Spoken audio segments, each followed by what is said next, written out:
Mga kabisnes naming minamahal, makikisuyo po kami. Naglalambing po kami sa inyo. Kung maaari po sana ay pakisuportahan natin Analisa Reality Vlog. Analisa Reality Vlog. Hello mga kababayan, kumusta po kayo? Magandang buhay. Welcome po muli sa aking YouTube channel, Analisa Reality Vlog. Panibagong reaksyon, sariling opinion po yung aking gagawin ngayon. Ito po yung pumunta sila, Mrs. Ka-Business nung gabi kay Tatay Manuel. Yung dating na vlog ni Intoy at nahatira na po ito ng tulong.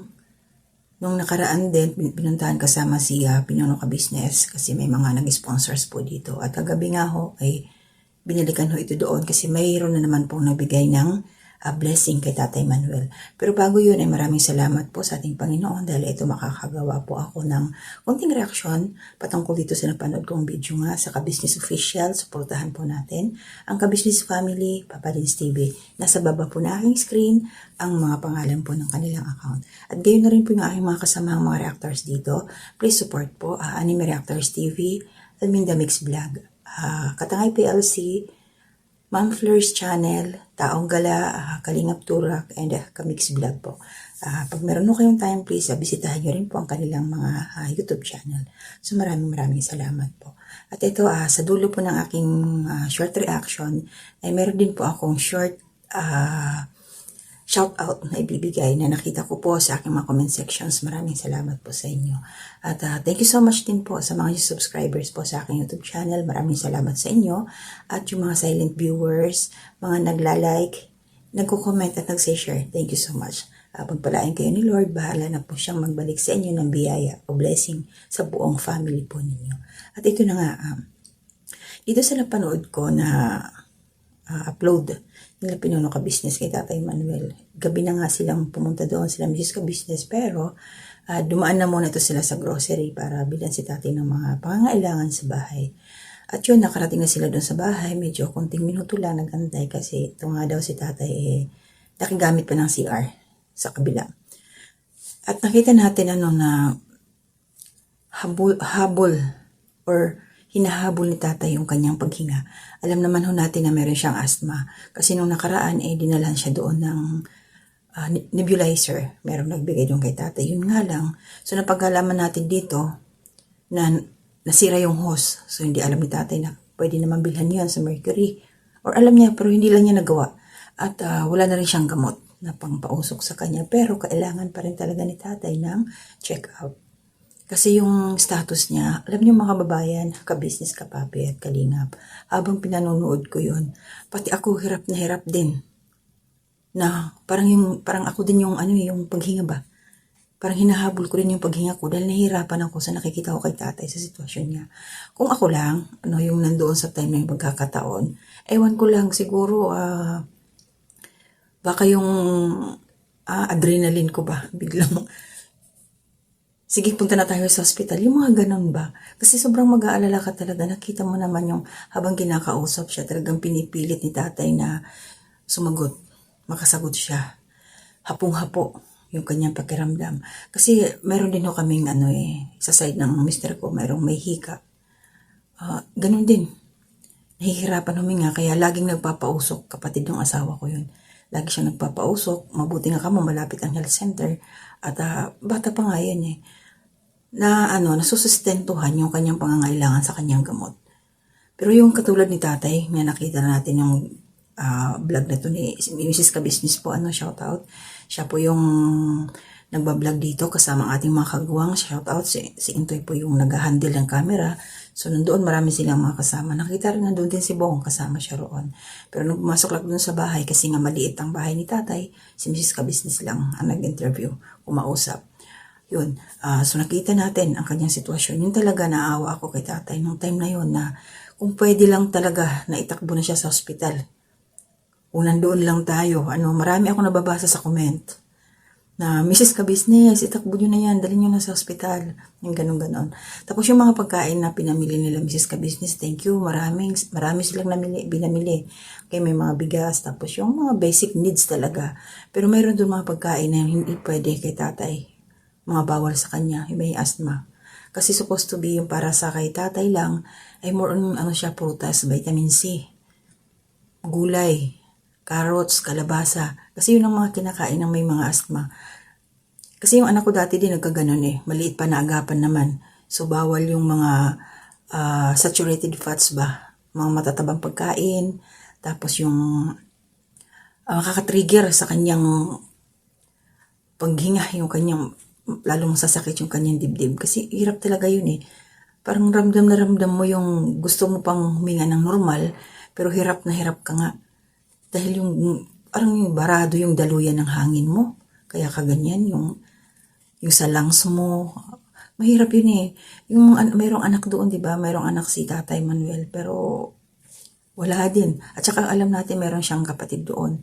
Sana madala nila si tatay sa ospital, maagapan. Kasi yun, may naiwan naman pera eh. Shoutout po at maraming salamat po sa nagbigay ng blessing kay tatay. Nasa 10K po yun. Sinabi naman po ni Mrs. Ka-Business, may natira pa, binigay kay tatay. So yung natirang pera na yun, sana madala si tatay sa ospital para maano siya, ma-check up talaga. Kasi nung nakaraang check up niya, hindi rin naayos yun kasi hindi nakapag-fasting si tatay. Pero yung immediate action talaga ngayon, yung tungkol dito sa kanyang paghinga, yun ang dapat maagapan. Hirap na siya eh. Grabe. Naawa talaga ako. Shout out po yung mga, comment po kayo dyan kung sino man makakapanood nito. Na isa din kayo na nahirapan doon sa nakita ng sitwasyon ni Tatay Manuel. Nakakaawa siya, di ba? Pero yun nga, sabi ni Mrs. Ka-Business na wag muna si tatay mamasura kasi isa pa yun na lalala talaga yung sakit ni tatay kasi yung trabaho niya. Ang baho ng basurahan, nandoon siya nalalangap niya yung amoy. Isa yun na nagpapalala sa kanyang karamdaman. Pero wala siyang magawa. Kasi yun ang kanyang hanap buhay. Doon sila kumukuha ng ikinabubuhay ng kanyang anak. Pero sana kasi yung anak, nakita naman natin nung nakaraan, yung anak niya malakas pa eh, dapat hindi na muna trabahuin yung kanyang tatay. Doon na muna sa bahay magpahinga talaga. Yung mga pinang-grocery, so hindi natin alam, talagang makikinabang lang doon yung kanyang anak sa daming mga dilata, mga noodles. Kasi isa yun sa, lalong lalala yung hika ni tatay sa mga pagkain na yun. Ayun, may natira pa naman pera tayo. Sana mapanood mo to or mayroon naman sana mag-advise yung mga kapitbahay na bigyan si tatay ng mga gulay, mga prutas. Kasi yun ang importante. Dapat talaga meron siyang vitamins. Makapag-vitamin siya. Ma-check up talaga yun ang number 1. Grabe, kawawang kawawa. Awang-awa talaga ako. Wala tayong magawa, malayo tayo. Tapos wala naman tayo doon sa sitwasyon. Pero sana mabalikan ito si Tatay Manuel na madala talaga sa doktor. Kasi ang gusto ni Mrs. Ka-Business nga sana makausap yung anak. Kaso mailap yung anak, wala doon. Kasi hindi rin naman, naintindihan natin sila Mrs. Ka-Business na, kasi hindi rin naman nila pwedeng dalhin si tatay agad-agad sa hospital na hindi nakakausap yung anak kasi kailangan doon ng bantay. Diba? Kailangan may mag-aalaga kay tatay. Tamang lang yan eh, tamang makapaghatid sila Mrs. Ka-Business, pwede yun.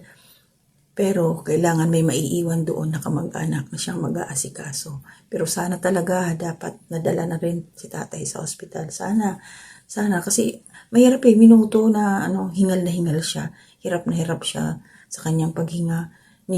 Mahirap kayang kumain yung ganun na pagod ka na, paano mo mangunguya yung kinakain mo kung yung paghinga mo bumabara? Diba? Baka lalong pa yun sa kanya, sa pagkain niya, yung mahirapan pa siyang huminga.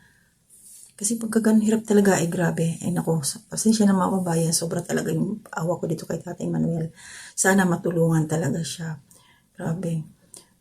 Sa susunod, sana kung meron pa magpapaabot ng mga pagmamahal kay Tatay Manuel, prutas po talaga ang number 1 na ibigay. Mga vitamin C, lahat ng prutas na rich in vitamin C, yun talagang ibigay sa kanya. Kahit yung mga gulay, hindi lahat ng klase ng gulay ay pwede kay Tatay Manuel. Piliin din po yung mga hindi nakaka-irritate sa kanyang paghinga. Yung mga gulay na itawag sa amin yung kung sa Bisaya yung magirhang, yung parang may mga katikating klase ng gulay. Meron kasi mga ganun eh. Mas lalong nakakapag-trigger sa kanyang asthma. So the best doon talaga yung sinabi ko kanina, yung carrots lang at saka yung kalabasa, yung gulay. Yun talaga ang pwede kay tatay. Tapos bawal din pala si tatay sa may betsin na pagkain. Bawal yun sa may asthma. Lalong nakakahika yun. Ganyan talaga yun. Tapos yung bawal din yung itlog. Tapos yung may mga mani. Bawal sa kanya. Diyos ko. Sana mayroong sana nadala na si tatay. Yun lang yung sa akin, napagod ako kay tatay kagabi habang pinanonood ko yun. Upload nila Pinuno Ka-Business.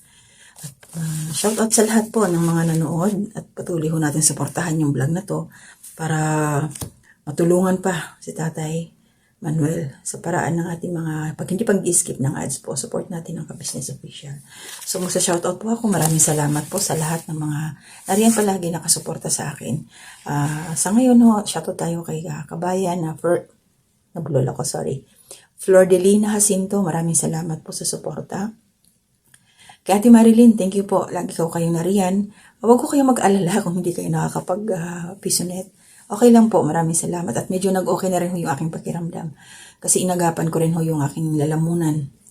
Laging hong maligamgam na tubig ang aking iniinom dito kahit medyo mainit. Kailangan agapan ng maligamgam. Then kabayan na si Pascual, maraming salamat po na always present po sa lahat ng aming mga ginagawang reaksyon. Kayo po yung nakasuporta sa lahat po ng mga reactors ng Ka-Business Official, Papa Dins TV at Ka-Business Family. Salamat kabayan, mag-iingat ako palagi. At Ate Ninette Recta, salamat din po sa suporta ate. And kabayan M Scores ng Calamba City, thank you. And Art Boy, Chris Nindo, maraming salamat kabayan. And kabayan Julia Pardalis Vlog, salamat po sa iyong suporta. Sa aking mga anak, mag-iingat kayo palagi.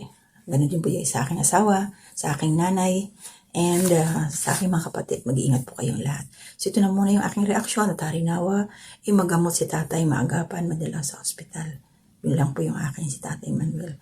Ang hirap ng kanyang sitwasyon, ang hirap ng kanyang kalagayan. Sana mayroong magmalasakit. Sana maisip ng kanyang kapatid na malapit lang naman doon sa kanyang area, sa kanilang titirahan, madala siya sa ospital. By the way pala, nabanggit po ni Mrs. Ka-Business na kaya hindi nila nahanapan or inilipat si tatay ng matitirahan kasi meron naman silang bahay. Although hindi nila sariling lupa kasi pag-aari ng NHA at hindi rin ho ito pwedeng ipaayos nila Mrs. Ka-Business ipagawa kasi hindi naman sarili nila tatay. Kumbaga, andun lang sila. Kaya isa pa yun, yung lugar ni tatay, yung kanyang tinutulugan, ang liit, ang init, hindi walang hangin. Talagang nakakasuffocate. So, mas lalong nahihirapan. Walang preskong hangin. Nasa gilid pa ng daan natutulog, pag doon sa loob, ganun din. Ay, masikip.